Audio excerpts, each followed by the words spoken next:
Blessed love, I am the Honorable Priest Isaac. I am an official priest within the realms of Rastafari of the Ethiopia Africa Black International Congress.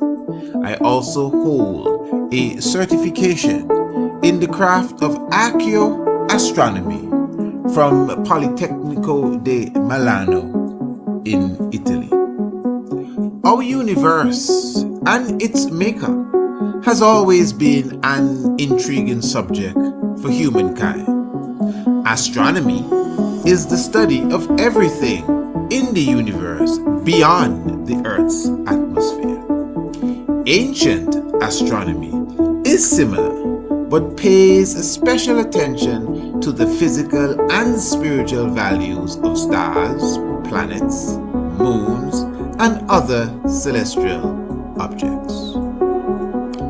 It also brings in the terrestrial component, being things on an earthly plane, such as plants, human organs, and connects them to the heavenly bodies.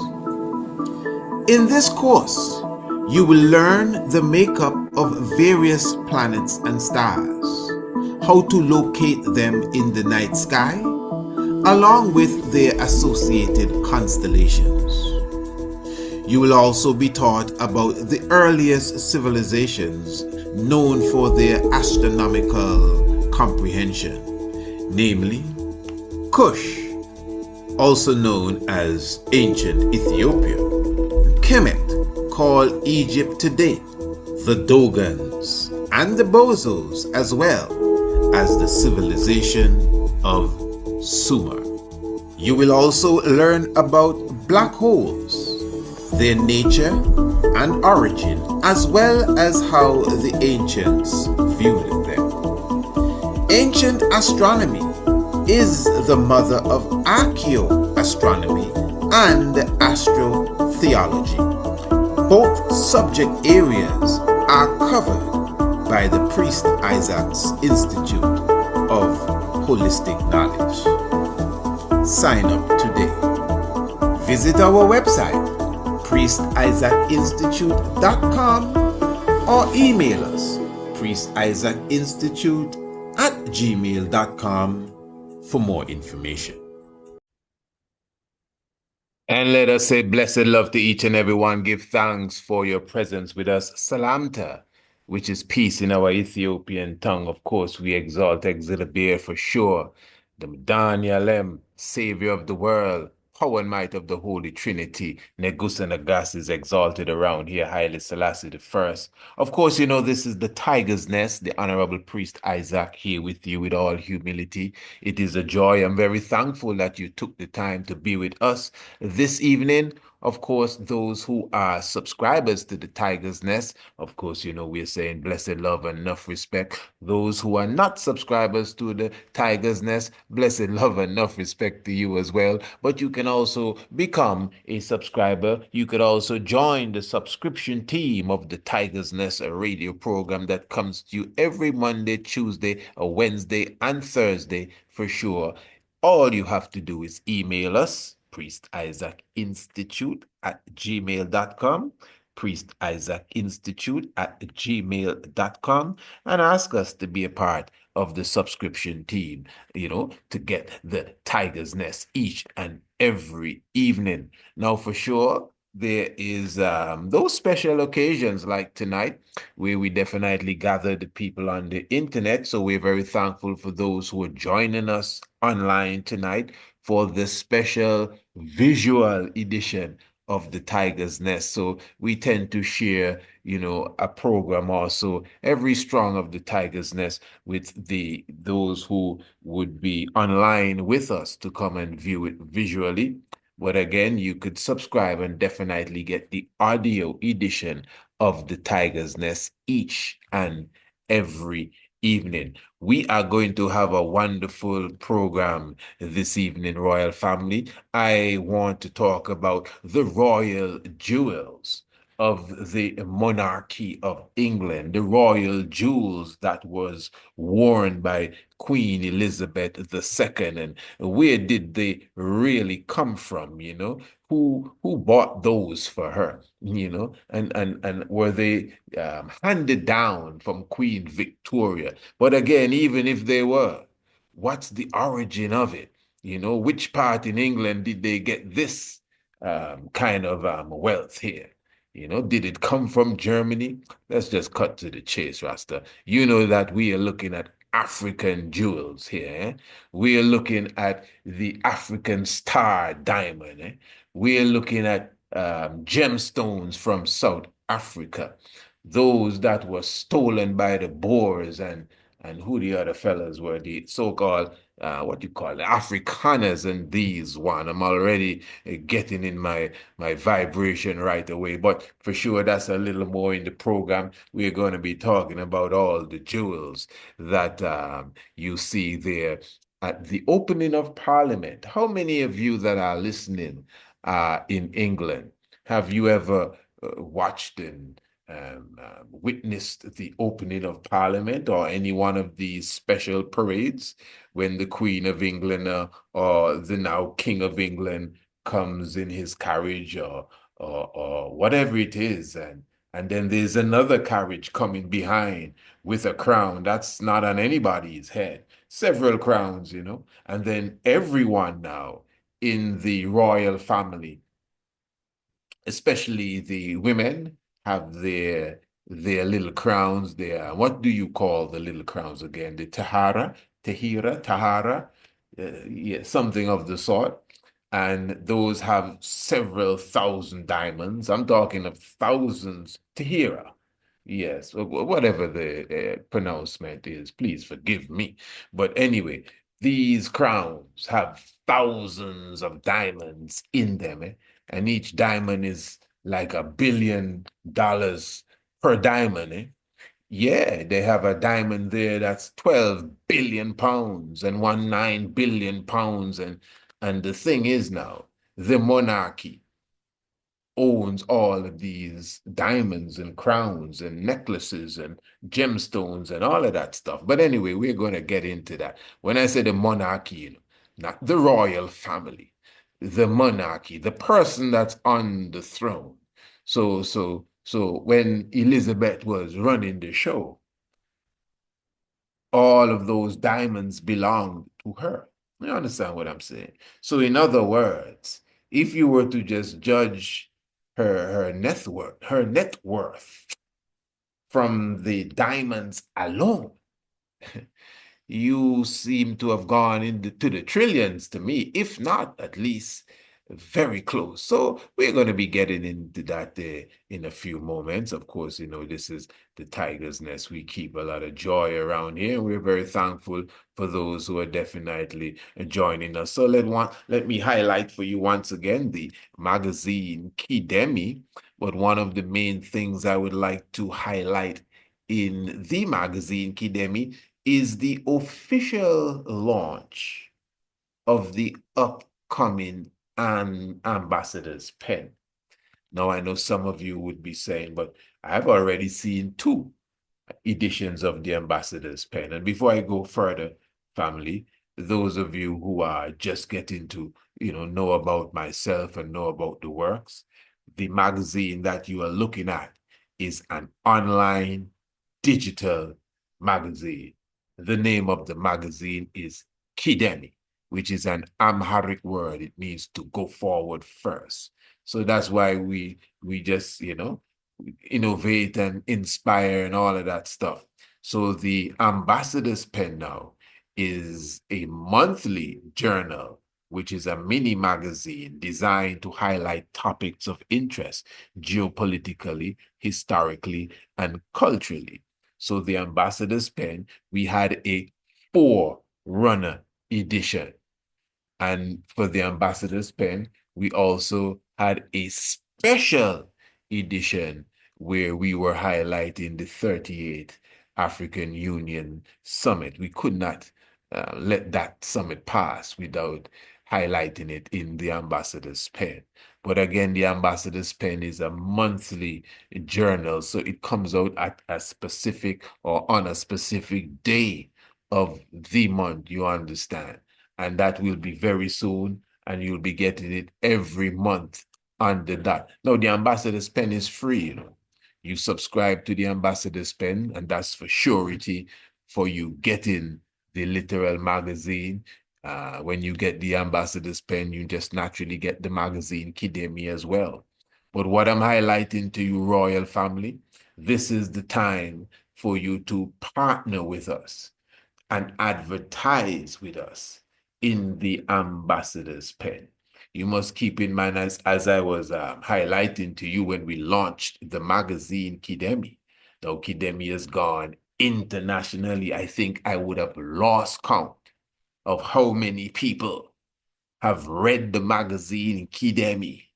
Now it was like 10,000, 20,000, and that's several months ago. And since then, we have been still pushing when it comes to marketing. We have been still pushing when it comes to promoting family. We have been all over the place. I'm talking about we are pushing the Kidemi magazine within universities, within the different business sectors of the world. I'm telling you straight, many people are reading our digital digest, which is Kidemi, and of course, the ambassador's pen.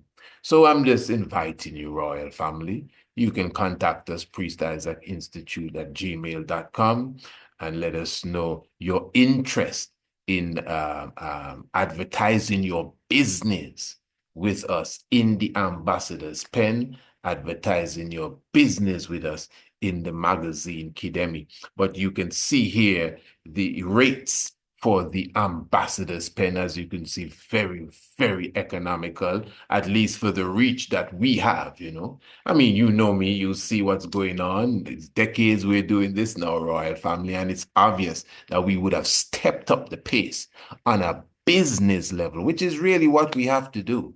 You know, it's about business and it's about education. We don't have no time for religion right now and no debate, too much long talking.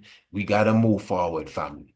You understand? We came into this scene a lot of chatting, so we got to move forward. You know, can't wait for people to get it together. If you think you have it together, let's go. We have to move forward. So this is a lot of international connection, networking with other people. That's why we have different people advertised with us, even internationally, because we reach out. And that is the sort of mentality that we as conscious people need to get. You understand? For example, there's a set of ones listening saying, okay, let's get to the queen and the diamond. Yeah, because we are afraid of business.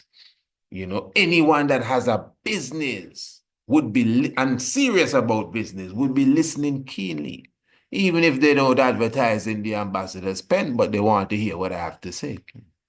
All right. Oh, so he's lecturing in the universities now. Oh, he's going to launch the ambassador pen in Ethiopia. Oh, he's okay. And you have a link in Ghana and they're doing works. Okay. Yes. And businesses and Ethiopian airline. We have these direct links, and I'm just showing you what's going on. So that is why you see us even highlight the Ethiopian airline in the ambassador's pen, founded by our father and King Emperor Haile Selassie I. Not the ambassador's pen, pardon me, the magazine Kidemi, for sure. So I'm saying, royal family, you could definitely be a part. It would be a joy for you to advertise with us in the upcoming ambassador's pen. And of course, we have packages because remember, it is a monthly journal. The magazine Kidemi is every 6 months.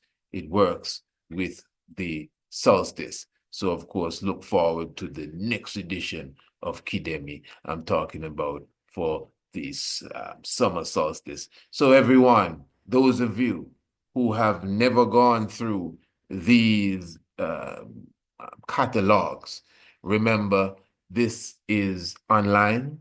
So that means there is a description. So all you have to do is go into the description below the video and you can click Ambassador's Pen, you can click the magazine Kidemi, and there's a lot to see, a lot to read, a lot to explore, Please don't take it simple. You click those buttons and see where it takes you. You watch those videos and see what it's all about. There's a lot of information in these magazines. I mean, let me tell you straight, it's innovative. Many people all over the world, they definitely have fallen in love or standing in love with Kidemi for sure. Kidemi definitely has made the rounds, and the ambassador pen definitely now standing on its own. Before I come off of this, I want to show you something, royal family, so you get a good understanding of what this is all about. Now, this is an ad that we did for Marvel Luxury Homes Exterior Design. And this is just in the vicinity where I reside, actually. I could stay from where I am on the hill and look down and see this beautifully designed home just down there in the valley. Now, what it is Marvel pardon me, interior designs. It's exterior designs, but the interior is so well designed as well. It's exterior and interior designs, really. But what they do, they create luxury homes for um, economic for an economic rate as such. So this house itself would cost, with the whole everything, the land, everything coming with it, would be in the region of maybe $70,000, and I'm speaking United States currency, you understand. And even the way we put this ad together, listen to this.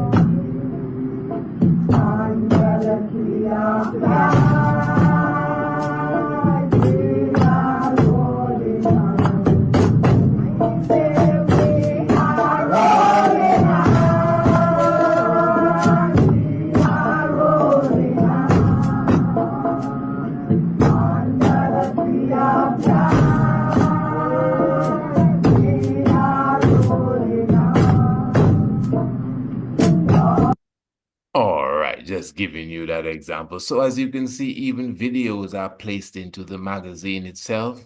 And to me, that's a nice way to highlight even Marvel's luxury home. But that's right here in the nation of Antigua and Barbuda. Beautiful. So contact us, family. And again, check out the magazine. Remember, the magazine is a free magazine, family. You don't buy the magazine. For those who want to subscribe, you don't have to pay no subscription free. You just email subscription free, any subscription fee. Yes, it's free, which is a price to some degree. Yeah. So you just email me and just tell me I want to subscribe to Kidemi and the ambassador pen. You see? Yeah. And you said it's free. Yeah. Very good.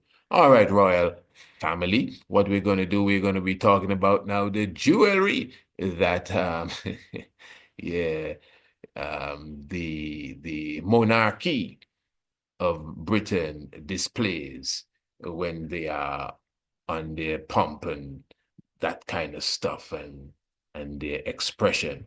All right. So, Royal Family, give thanks for your presence with us. And as I said, we will be getting into that meditation. This is the Tiger's Nest, of course. Again, a program that comes to you every Monday, Tuesday, Wednesday, and Thursday. Honorable Priest Isaac here with you, giving thanks for joy, happiness, and salvation. And again, as I said, we'll be going into a very serious topic right now. Just keep it locked here with us. Are you interested in learning ancient astronomy, archaeoastronomy, or astrotheology? Well, the Priest Isaac's Institute of Holistic Knowledge is now offering certified courses in the field of astronomy covering all the above mentioned. Sign up now for our online courses or visit us in Antigua in the Caribbean for 7 days and 7 nights of practical underground research, plus archaeoastronomical observation on Green Castle Hill. You will learn how to identify the stars, the constellations, and the planets, as well as their makeup and their value. This will be a studycation. Enroll today by visiting our website, priestIsaacInstitute.com, or sending us an email, priestIsaacInstitute@gmail.com, or search us out on TripAdvisor, the Priest Isaac's Institute of Holistic Knowledge, Ancient Astronomy, Archaeoastronomy, and Astrotheology, the wave of the future.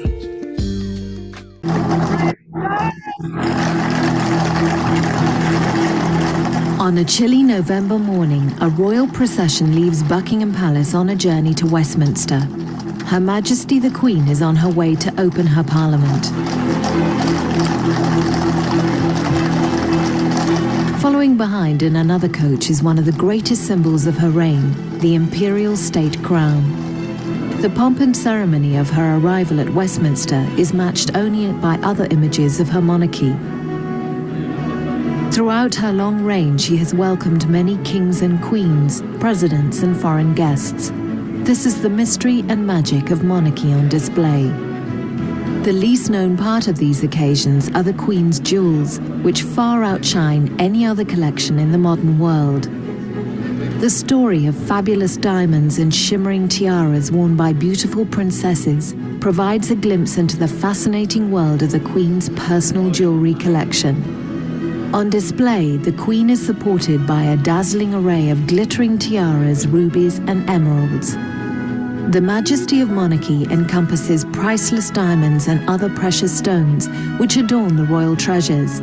For centuries, kings and queens have worn these symbols in pursuit of their royal birthright and heritage.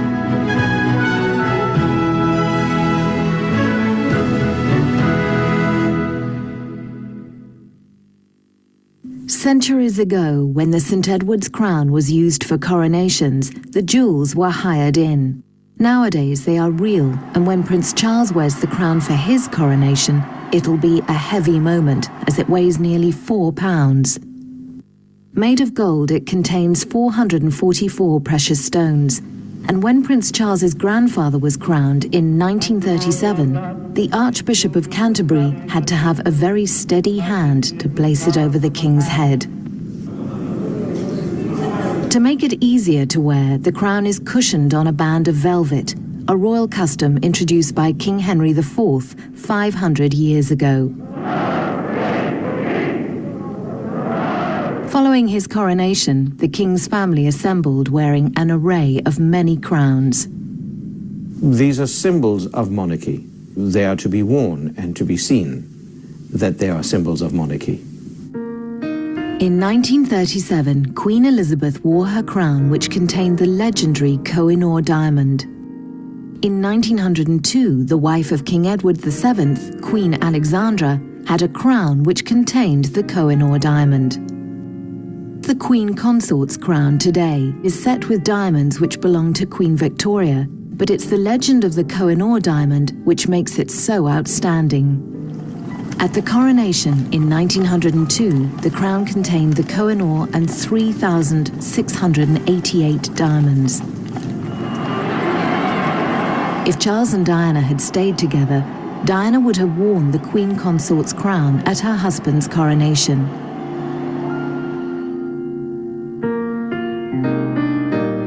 The Koh-i-Noor diamond, which means mountain of light, has a long and dramatic history surrounding the male owners of the precious stone. The diamond itself has a horrendous history of really murder, mayhem, and mystery, because it has throughout ages been sought after by various potentates, kings. Shah Jahan owned it, who built the Taj Mahal for his wife Mumtaz. Nadia Shah ransacked New Delhi and took it back to Persia. Then it became part of the Afghan royal family, where brother blinded brother so he wouldn't see it. So in folklore, there's been this myth that every male owner comes to a sticky end. So therefore, just to be on the safe side, it has always been worn by women. This diamond is the largest modern cut top color diamond in the world.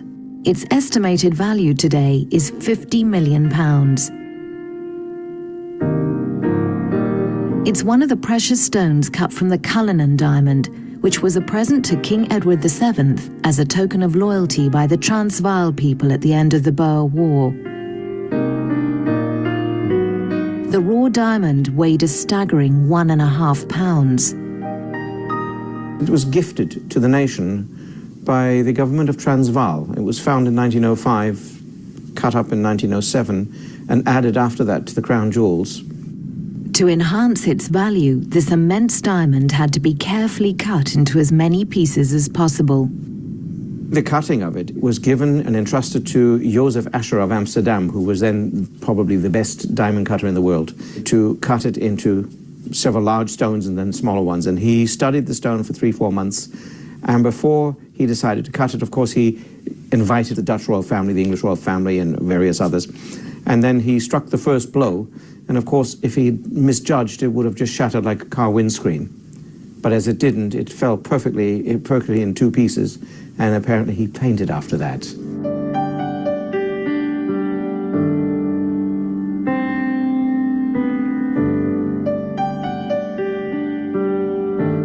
The largest piece cleaved from the mighty Cullinan diamond is the pear-shaped Star of Africa, weighing 530 carats. It's the most valuable stone in the crown jewels, and as part of the coronation regalia, it is held in the sovereign's right hand. As a gift to the nation, it has to be shown to be seen somewhere. All right, we definitely give thanks for your presence with us. Just reminding each and everyone that you're in tune to the Tiger's Nest. Honorable Priest Isaac here with you. And of course, we are definitely discussing, reasoning about all of the diamonds that are in the crown, or crowns and tiaras and staffs and scepters and all of the good stuff that the monarchy of the British Empire possesses. And of course, royal family, give thanks again for your presence with us. The documentary you were listening to there, let me just say, all courtesy of Real Royalty. So let me get that out of the way for sure.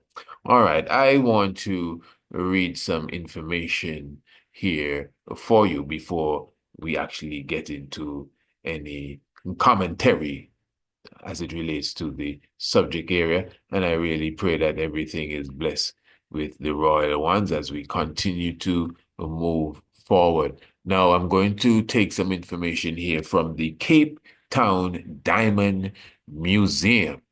And if you were listening properly, I think you would have clearly understood that all of these glittering gems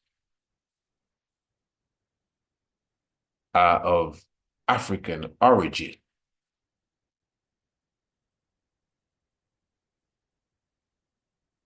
Let me just read. This is taken from the Cape Town Diamond Museum. The website, capetowndiamondmuseum.org, and you could check it for yourself. The diamonds that have been seen, that have seen Queen Elizabeth through the longest reign. Pardon.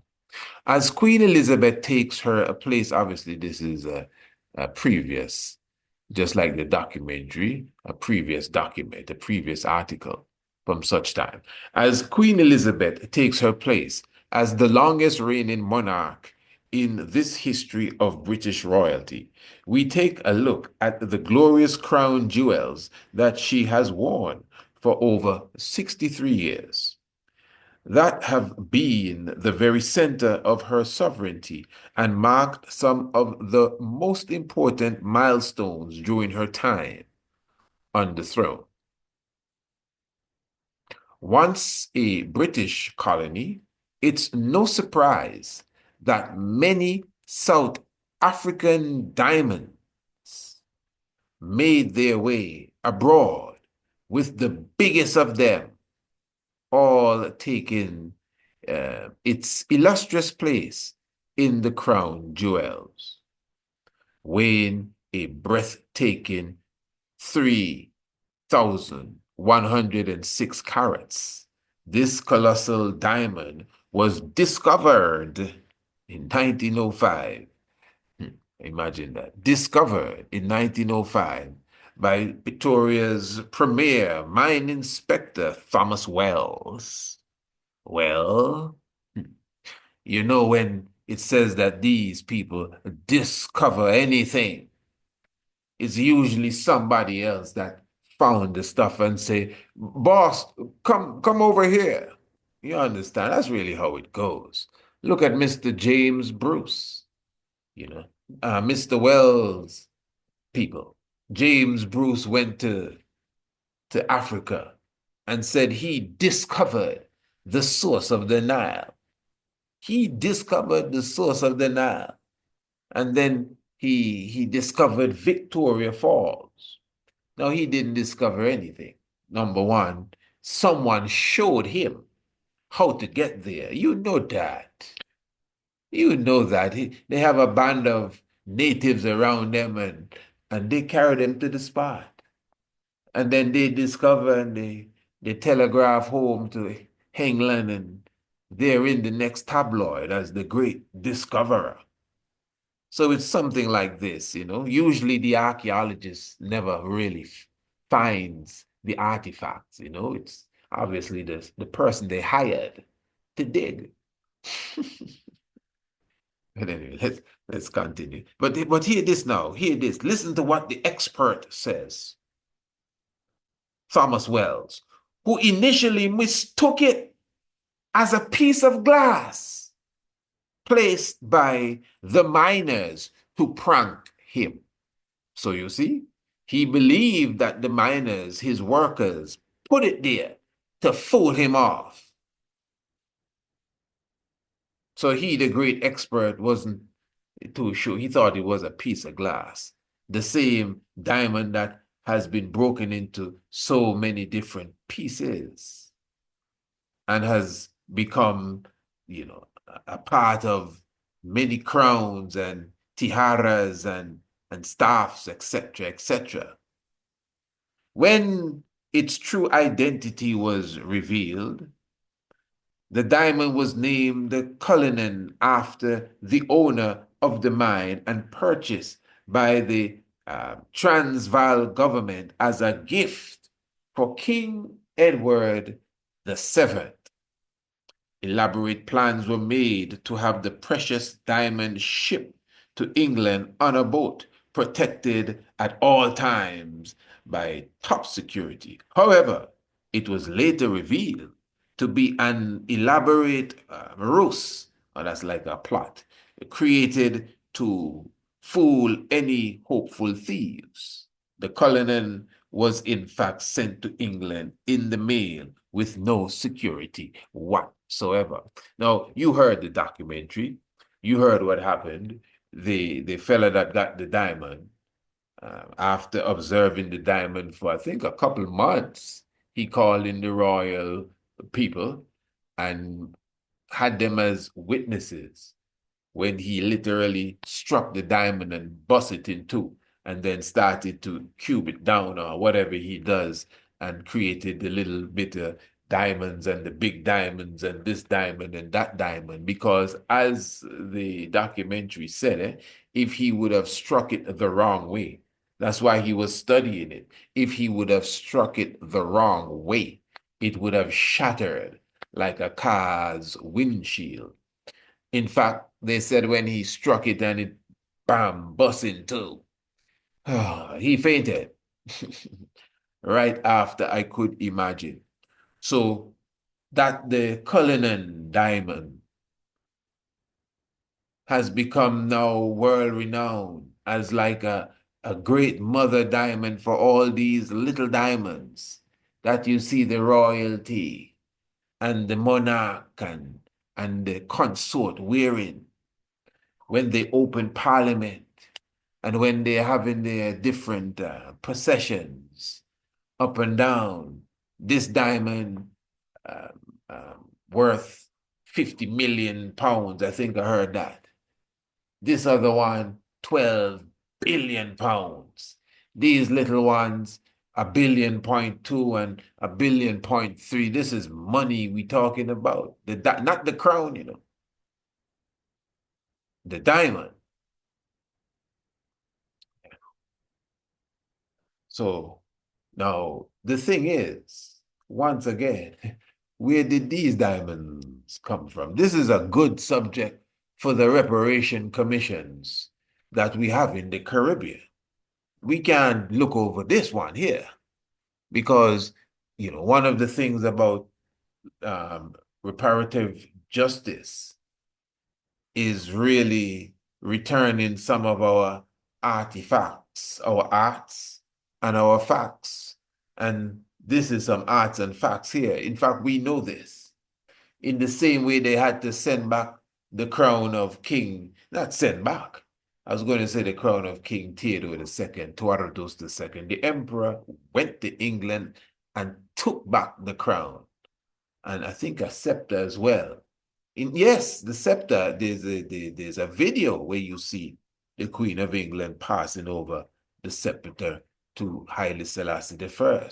So in reality, all these diamonds that were stolen, I mean, one of these diamonds alone, if the diamond is 12 billion pounds, imagine that. Imagine giving back South Africa that diamond there. And in the hands of a good government, and we can translate that diamond into what it's really worth. Slums and ghettos can be transformed within short order. What say you? Since it's reparation we're talking about, to repair the wound, justice as such for those who have been hurt, those who have been done wrong. So then now when you look at it again and you observe the whole situation here, okay. So these diamonds, all of these shining little stones that we are observing, and blue and green, and even the pearls. Where did they get the pearls from? So many, even the velvet. Where did that come from? But we're concentrating on the stones. So how long have these stones been in the family? Because you got to keep in mind, if you were listening to the documentary, good. In fact, I'm not even sure if it came to that point in the documentary where it highlighted that these diamonds, not just the crown and the staff, everything here belonged to, at that time, the queen, not the royal family, the queen. And that is why I said earlier that you could take the crowns alone, the jewelry, the diamonds, and if you were to use the diamonds alone to judge her net worth, not land, not anything else, whatever, business, shares, because that's what they are into, castles, homes, units, property. They must have thousands of units on rent. And if not them, someone, posing for them. Come on, that's how the world runs. So outside, forget about that. Let's just deal with the diamonds alone.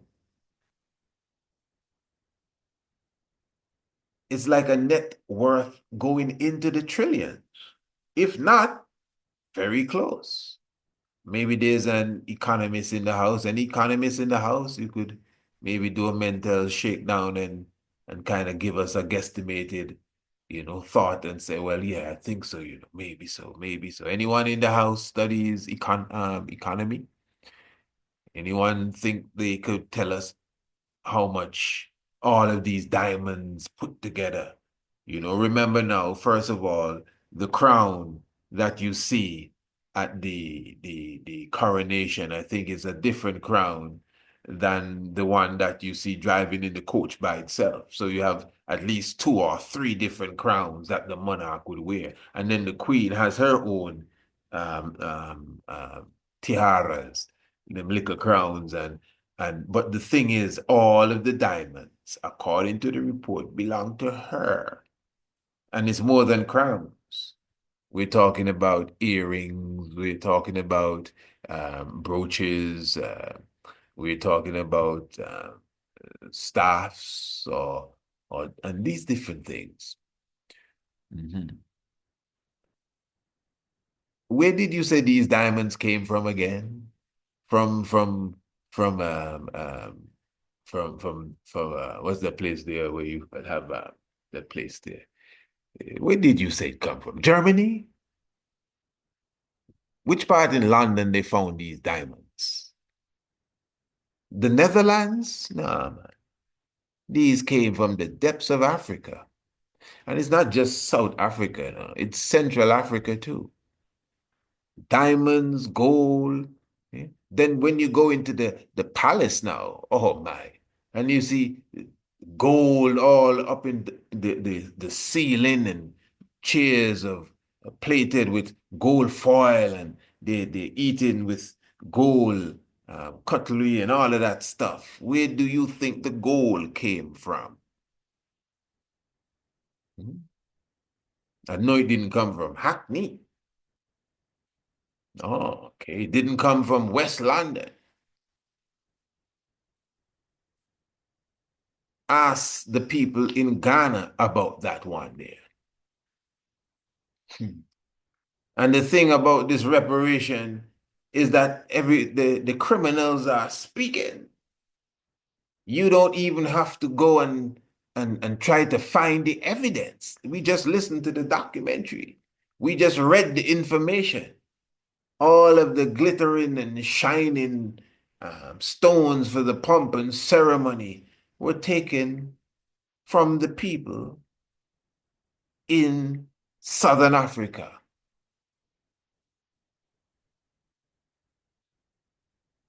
Because remember, when they gave back Haile Selassie the crown of Tuardus II and the staff and all of that and whatever else they gave back the king, where did Tuardus get his gold to make his crown? Where did Menelik get his gold to make his crown? Whatever diamonds we had, because we had diamonds too, where did we get them?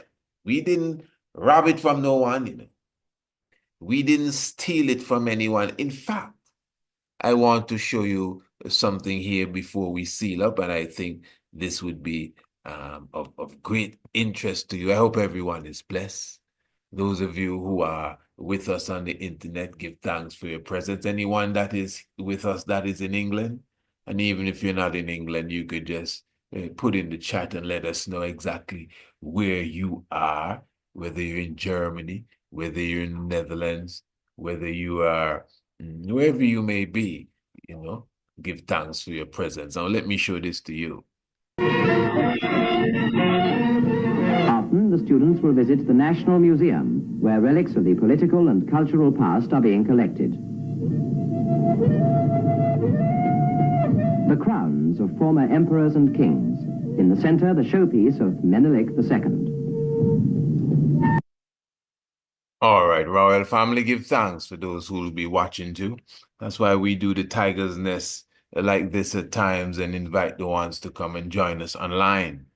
Now, of course, if you're observing these golden crowns of emperors of years, centuries gone by, no stolen goods here, nothing that anyone had to go and colonize no one and kill people to bring. We have our own gold. But the point I'm making here now is that these show pieces, as such as they are referred to as here, you will understand the value of them. Listen to this. This is 1955. This is just a few years after Mussolini was defeated. And the emperor would have already brought Ethiopia to such a standard, within such a short time. This is like 14 years after the war. And at this point, Ethiopia would have already reached to a standard at the celebration of the Jubilee celebration when Jubilee Palace was built and everything in 1955. So in other words, it's really like in a short period of maybe 7 to 10 years, the emperor really brought back Ethiopia to a high standard above many nations, even Europe at this time, because remember, Europe was just coming out of World War II. And Europe grew as such because they had African colonies and they even would assist each other. But Ethiopia had no one to assist it. And the emperor brought that to life, like from nothing. And it's very important that we understand this history. But anyway, let's stick to the crown there. But give thanks to that.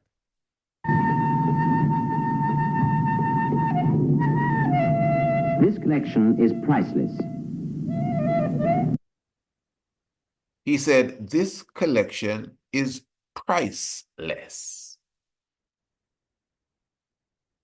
Now we're going to hear some numbers soon, but this collection here is priceless. So at least according to what he's saying about this, like for example, we were talking about 12 billion and 4 and 9 billion and 50 million, all of that stuff. Well, this collection here is priceless. All right, let's continue. But we are going to hear some figures, eh? And I'm going to elaborate on the figures too.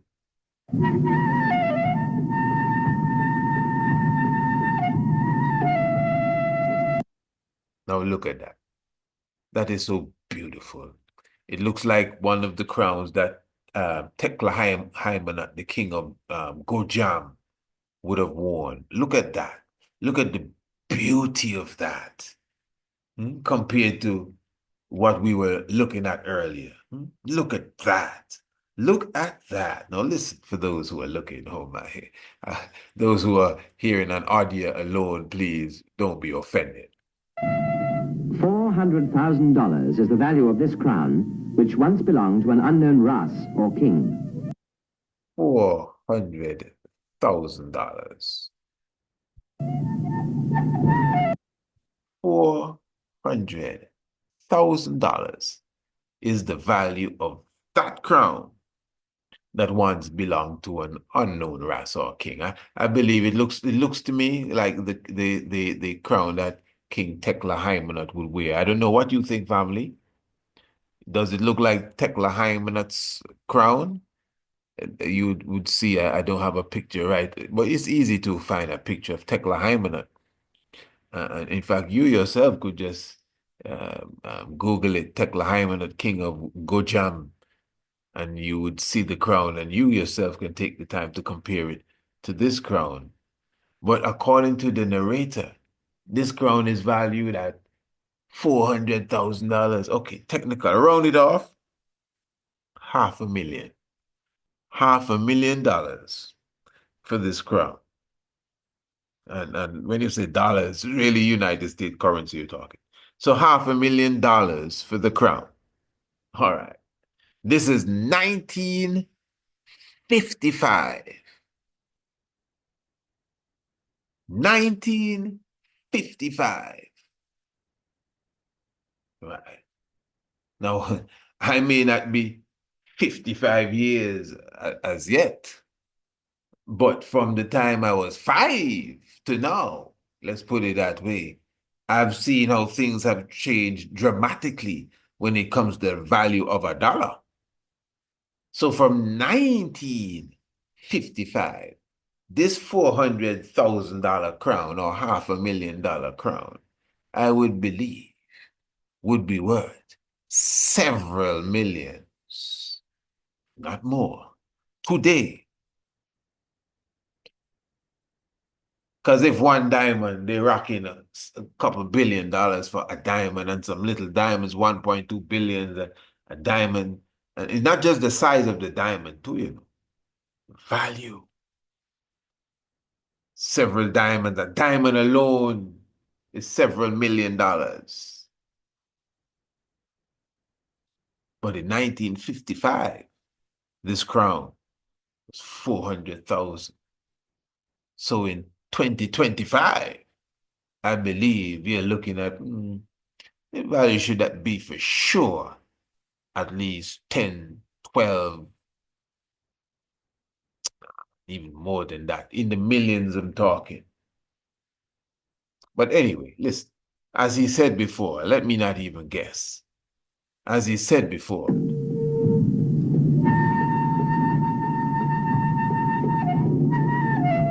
This collection is priceless.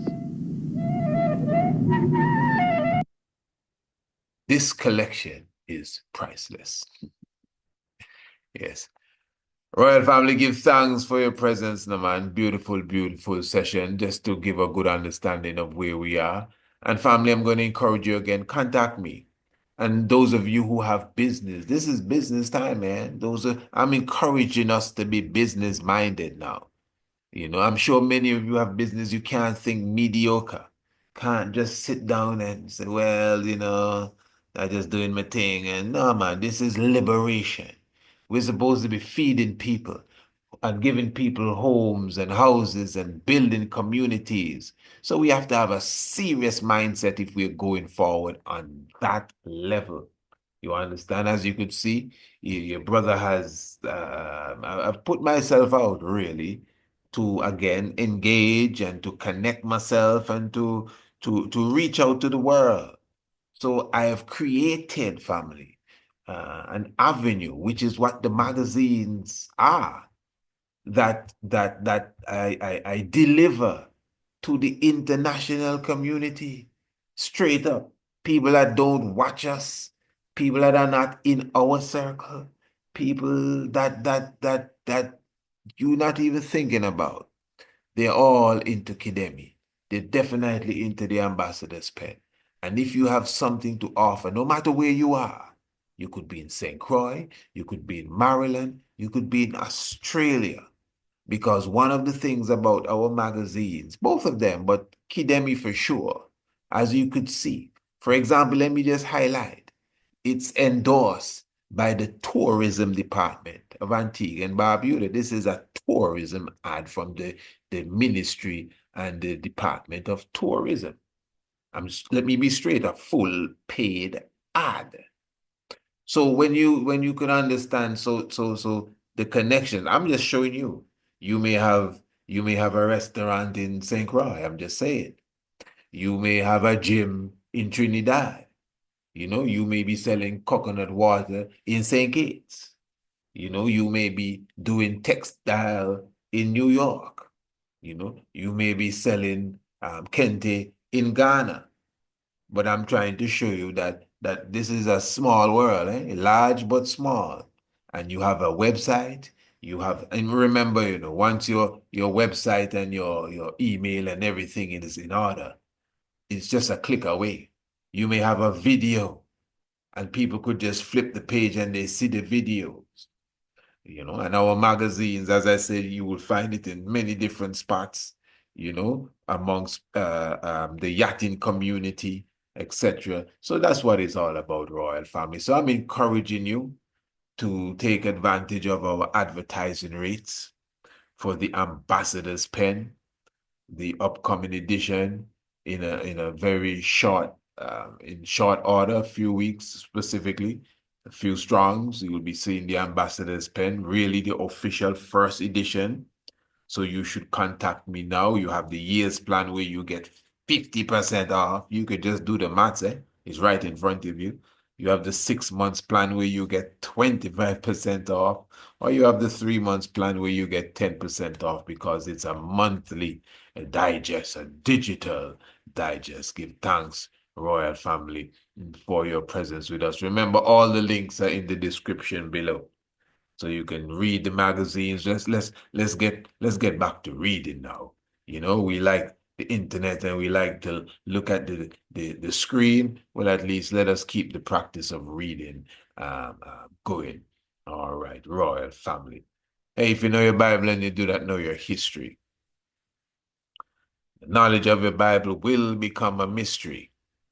And of course, you know it takes some real eyes to realize the real lies that are amongst us. Give thanks, life giver and the keeper of life. Selassie, Jah Rastafari.